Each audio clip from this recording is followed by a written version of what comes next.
जय श्री कृष्ण। जन्माष्टमी 19 अगस्त को शुक्रवार के दिन हम सभी सेलिब्रेट कर रहे हैं। जन्माष्टमी के दिन कुछ लोग व्रत रखते हैं, कुछ लोग त्योहार के रूप में मनाते हैं और कुछ कई प्रकार के ऐसे भी चीज़ें हैं जो जन्माष्टमी के दिन फलीभूत होती है। बहुत से उपाय जो होते हैं फलीभूत होते हैं। ऐसा इसलिए है क्योंकि इस पृथ्वी के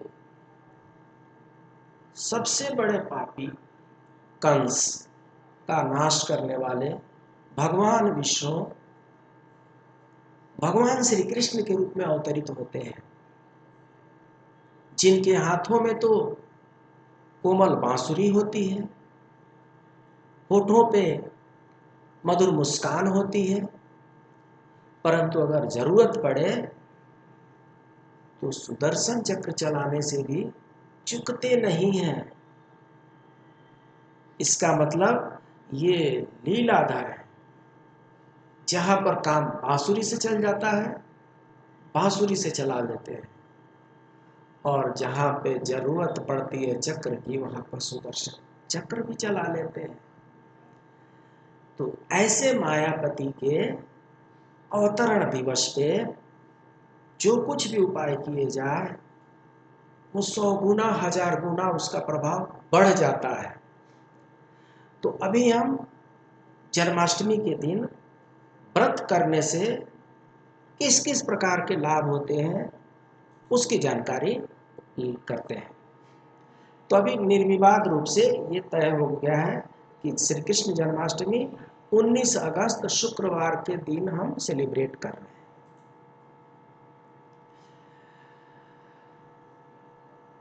भागवत में ऐसा लिखा हुआ है, भगवान श्री कृष्ण जी युधिष्ठिर को कहते हैं, भगवान श्री कृष्ण युधिष्ठिर को कहते हैं 20 करोड़ एकादशी व्रतों के समान अकेला श्री कृष्ण जन्माष्टमी का व्रत है।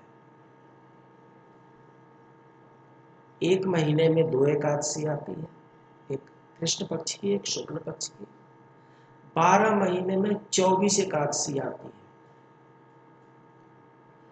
ऐसे ऐसे करके 20 करोड़ एकादशी का व्रत जितना करने से पुण्य प्राप्त होता है, उतना पुण्य प्राप्त हो जाता है श्री कृष्ण जन्माष्टमी के व्रत करने से। अब आप समझ लीजिए, कहाँ 20 करोड़ व्रत करना और कहाँ एक दिन का जन्माष्टमी का व्रत करना। इतना महत्वपूर्ण है जन्माष्टमी का व्रत।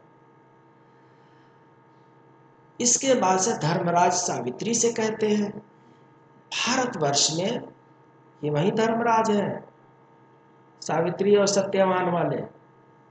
सत्यवान का प्राण लेने के लिए आए हैं और सावित्री अपने पति सत्यवान का प्राण उनसे वापस लेकर के आती है।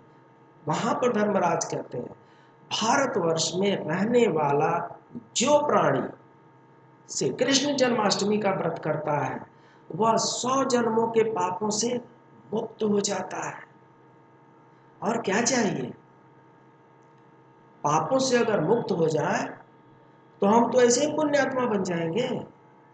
तो ये जन्माष्टमी की व्रत की महिमा है। और क्या क्या है इसमें?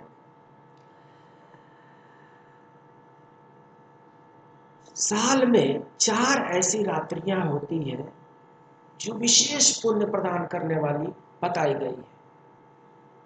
दिवाली की रात, महाशिवरात्रि की रात, होली की रात और कृष्ण जन्माष्टमी की रात।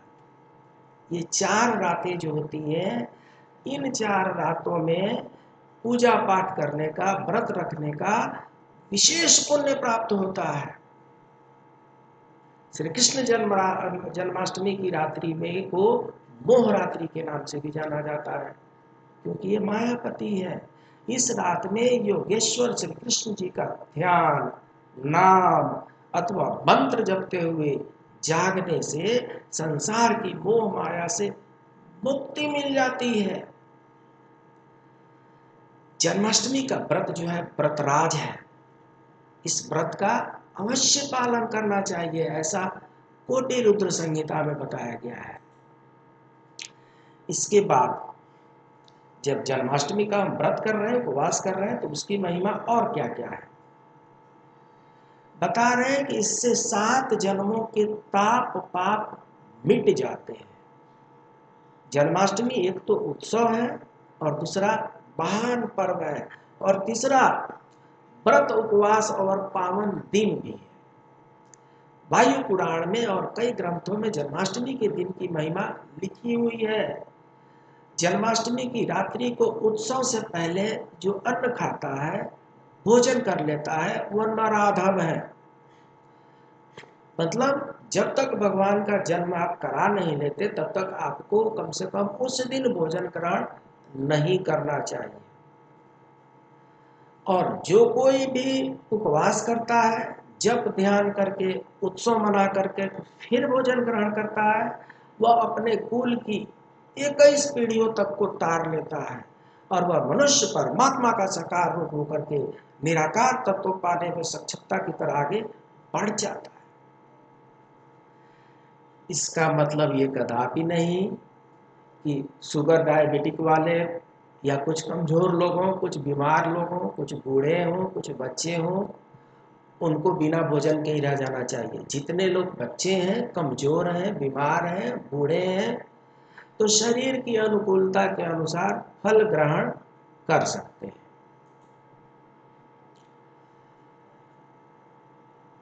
अब जन्माष्टमी के दिन जप जो भी करेंगे उसका अनंत गुना फल बढ़ता है।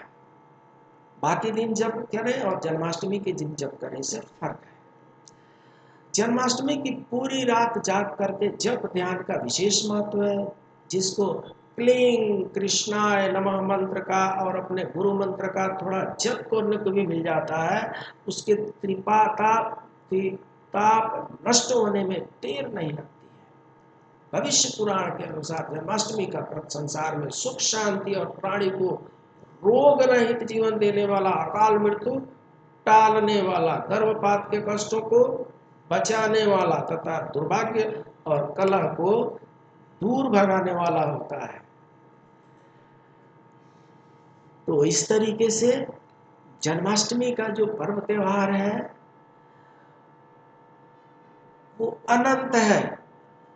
जन्माष्टमी के दिन जो भी व्रत करेंगे, जो भी जप करेंगे, जो भी तप करेंगे, जो भी दान करेंगे, उसका अनंत गुना फल प्राप्त होगा।